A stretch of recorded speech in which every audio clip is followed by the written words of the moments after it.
Everybody, today is going to be a quick message, and a verse that I want to share with you is about the people who are thinking about getting married, or should I say engaged, because you're still thinking because you didn't go all the way. And for those of us who are married, it is a self check.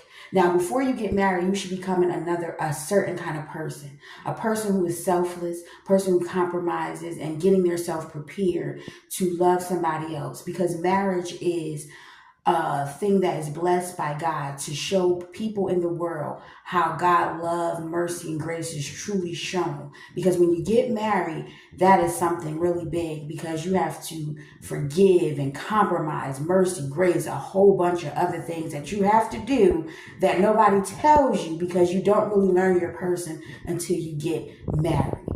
And I'm speaking from experience. I am a married woman, 5 years, 6 years, and I had to prepare before I got married, but you never can really prepare. You have to prepare in loving God and becoming this new person.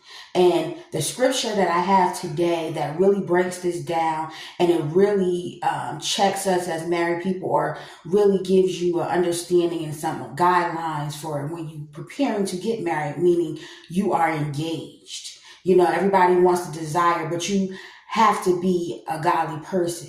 And I'm not talking about worldly marriage. I'm talking about God ordained marriages, because we have marriages now where we get married and it's worldly. You think it looks perfect. You got the money, you got everything. But when God has an assignment, which is your marriage, and you are truly called, it usually isn't easy. It is not what we see on TV and stuff. It will be turned into that, but a lot of times, as me and my husband says, that the grass was brown and we had to make it green. And it's still a process, it's levels and things like that. You have separation, and it's piggybacking off of the last scripture that I gave of 1 Corinthians 7, and it's a whole bunch of scriptures, but this is for the people who are going into a God covenant, who are already in a God's covenant.